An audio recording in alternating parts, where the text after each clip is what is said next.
Good evening, everyone. Tonight I'd like to share with you our staff meeting on mental health and wellbeing. So our objectives for this evening, our big picture, if you will, are to look at the wellbeing positional statement for Red Lane in terms of pupils and staff. We're going to look at some risk factors for emotional health and wellbeing, where we need to go next, and within that we're going to do a SWOT analysis. We're going to look at a Rising Stars assessment, a policy for emotional health and wellbeing, and we're going to consider staff wellbeing and our staff questionnaire right at the end. It should only be 15-20 minutes because there are a few tasks that you will need to do associated with that, and I want to allow a little bit of time for that. So in terms of a positional statement, we continue to work towards the Wellbeing Award, not necessarily just to get another logo on our letterhead. We do a lot of really good practice for wellbeing, and what the Wellbeing Award enables us to do is really refine our practice and make sure we're providing the best possible offer for both our pupils and our staff. Within that, we'll look at the COVID return as well, because obviously that has affected some of the provision that we do have in place in school, but we'll talk about COVID when we look at our risk factors as well. So I want to start with a question, okay? So in a moment, I'm going to ask you to pause the video, and what I'd like you to think about is just what risk factors can you come up with that may cause issues with emotional health and well-being? What sort of things may cause them to develop mental health issues? So if you just want to pause the video and try to list as many factors as you can, maybe allow yourself 1, perhaps 2 minutes. Okay, risk factors can be split into 4 key areas. These are mainly lifestyle factors, school-based factors, vulnerable children, and home-based factors. So lifestyle factors, these can link to body image, COVID, drug and alcohol misuse, internet and social media, puberty, and sleep. So straight away there you can see perhaps why some of the things we covered in our PSHE curriculum are so important. School-based risk factors, absenteeism, academic and exam stress, bullying and cyberbullying, aspirations, peer pressure, relationships and belonging, exclusions and transition. I'm sure you can see there, just between these lifestyle factors and the school-based risk factors, you can see how children, as they move through their school career, move up towards year 5 and year 6, will definitely be experiencing some of these greater risk factors. So things in terms of puberty, internet and social media, body image, the idea of exam stress, transition, all these things will affect these children as they get older. So the idea of vulnerable children, so SEND children, particular children with ASD, child criminal exploitation, children with additional needs or disability and illness, discrimination, gender diversity, LGBT plus children, or children who are classified as a lack. And finally, home-based risk factors. So children who either at risk of or have experienced child abuse and neglect, where the home environment is quite poor, poor parental mental health, parental substance misuse, poverty and unemployment, and young carers. And I'm sure as we've been through these areas, you're automatically thinking of children who would be affected, and some children you're probably thinking tick quite a few of these already. So what I've done at the end here, I've added a link, which obviously you'll be able to access through the PowerPoint which is attached to this email, which will take you to this website here. It's Mentally Healthy Schools website, and all of the factors that I've just mentioned are listed here. Now this is a really useful website, particularly for subject managers who perhaps in looking at their policy statement may wish to add something in to consider emotional health and well-being. So myself, obviously I consider attendance, so I could have a look at the section on absenteeism, and within this website there are lots of really good facts and points that you can make within a policy and things that you can do to ensure that you're minimising risk and taking action where you need to. So straight away, when I look at those risk factors, I'm thinking of areas such as internet and social media, perhaps SEN, and things that you could be looking at alongside your policy, just to check that you're covering that within there.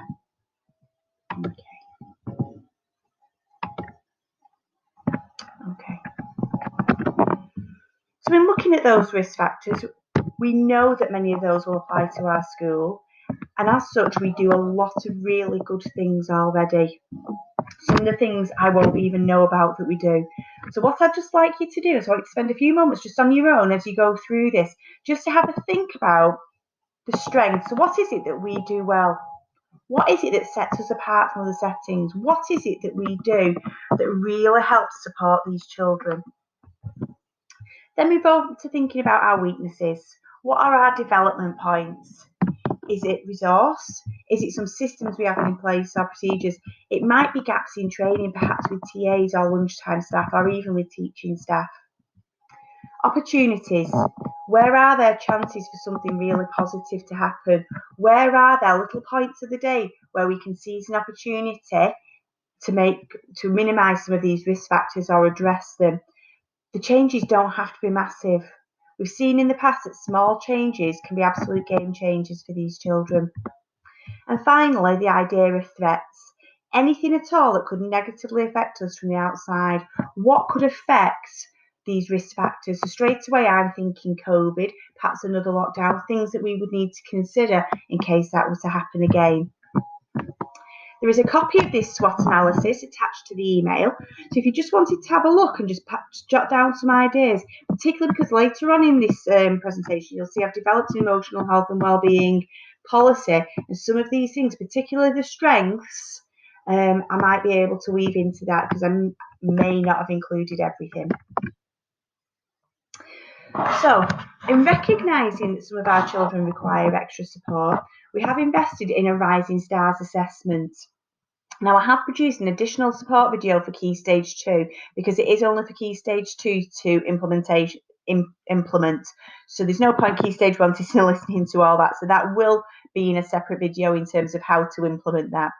However, in terms of staff all knowing what we're providing, this is actually an online tool which allows us to identify gaps in the following areas: positivity, self-efficacy, motivation, and resilience and persistence.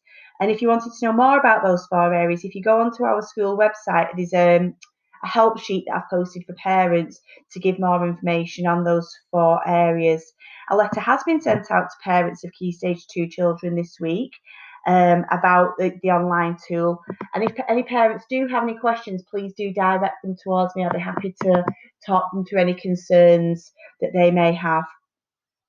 We're going to implement this during testing week, and as such, the results will help inform your class action plan. Because what the website will do is, if there is if perhaps positivity comes out very low for a child, it then breaks it into sub areas, and it also gives you suggestions for things that you could be doing in class to address those things. So straight away, I'm thinking of children perhaps who aren't hub children. I think they stand out very easily to us. We know that those children need something else. I'm thinking more of the next layer of children, those children who perhaps fly below the radar, where you know there's something, but you can't pinpoint what it is. Hopefully this tool will help us identify some of those needs and put things in place so that they can access learning to their full potential. Okay, I've just mentioned the policy for emotional health and wellbeing.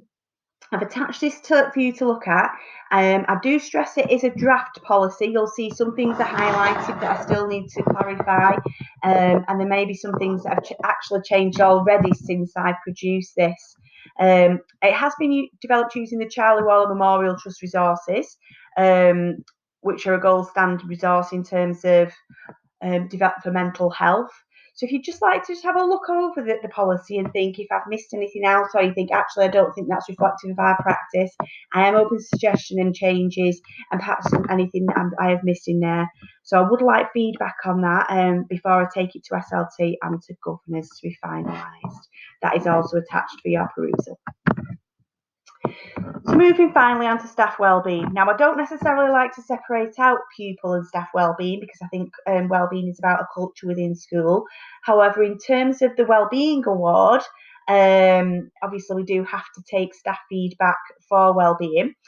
Now, before Christmas, I did ask for some informal feedback on things that we do in school, things that we do well, things that you thought we could improve on. And a few of the responses I just want to go through with you now so you can tell you what we've done about that and what we're thinking about doing in the future. So some of the responses were linked to PPA, and staff were overwhelmingly supportive of our COVID arrangements, and they realised that whilst we do enjoy having PPA at home, we recognise that it's really good for our wellbeing. We understand the staffing implications at the moment and understand that that's not possible. We also recognise that it is nice to have PPA with our parallel teacher, but we also, for the same reasons, we know where that's not possible. However, where that is possible, we do try to make those arrangements so people can spend that time together. Some of the responses were linked to staff meetings, and these screencastify staff meetings as well. And actually, they have come out really positive, that staff like the flexibility of being able to watch these at their leisure, and that actually they can go back to them afterwards. They can watch half of it, do something else, and come back, or they can watch it and then come back to it at a later date just to remind themselves of the content. And some staff have requested perhaps that we could have a balance of some of these screencastify along with face-to-face staff meetings, depending on the nature of the staff meeting, which we could look at for the future. Assessment was also commented upon about people liked the streamlined report formats. People appreciated the reduction in assessments. And just to reassure you, wherever we can reduce that, we always will do. We're constantly looking at how that can evolve to ensure, one, that the assessment information is the most useful, and two, that it is actually manageable for staff to complete. Lots of comments about the end of term treats. People continue to enjoy scones and breakfasts, and obviously they will continue.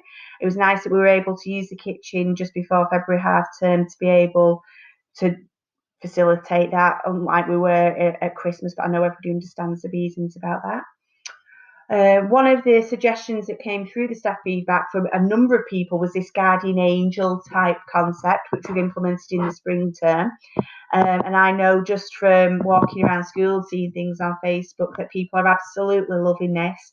It's so nice to see people's responses, but also people who aren't part of our establishment, some of the comments that they're making. I think it's been really well received, and hopefully that is really adding to staff wellbeing in a really quite difficult period of time. So other ideas linked to things like staff room treats, budgets for TAs, perhaps who buy things out of their own money. And something that did come out was cutlery in staff rooms. And this is what I was saying before about small things making a big difference. So people are saying, please, can we always make sure that we have enough forks, spoons, so that when you go in for your lunch, you're able to go in there and eat it without having to chase around or scrabble around for a teaspoon of it.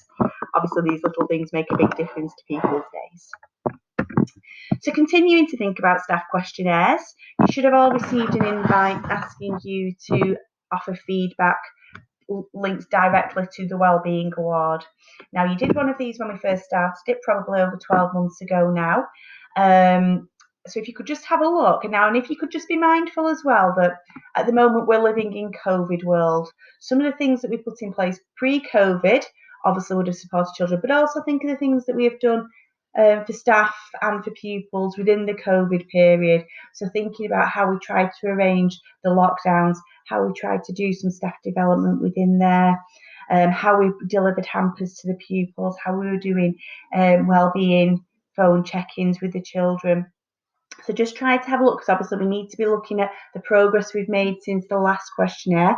This isn't the final questionnaire because there will always be room for progress, but we are hoping to complete this by the summer term. So we will do another questionnaire in the summer term just to see where we're up to there as well. The date that we would like that to be completed by, I think we put the last day of term before Easter. So in terms of next steps now, your follow-up tasks. Just a few things that you will need to do as a result of this staff meeting. So obviously this wellbeing questionnaire that I've just mentioned, which you'll have an email link to, if you could please encourage all of the people you work with, or if you manage a team, so I'm thinking the kitchen, lunch times, or out of school club, if you could just make sure that everybody does have a go at doing that. One of the things that we do need to do is make sure we have a good cross section of staff completing it for it to be an accurate set of results, and we do need a minimum uptake for it to generate the results as well. See if you're a subject manager, consider if your policy needs to address emotional health and well-being.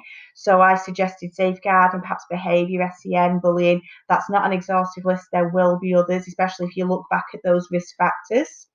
Key Stage 2 will carry out the Rising Stars assessment in testing week. You have got an additional video for that, but I will arrange a drop-in session next week on Thursday if you need additional support, even after you've watched that video. If you could have a go at doing that SWOT analysis and speak to your parallel teachers, and just send that back over to me by Easter, just so I can have a look at what we think we need to improve on and any ideas. Just a quick note on the National College. One of the things that we do recognise in terms of promoting positive mental health within adults is the concept of continued learning.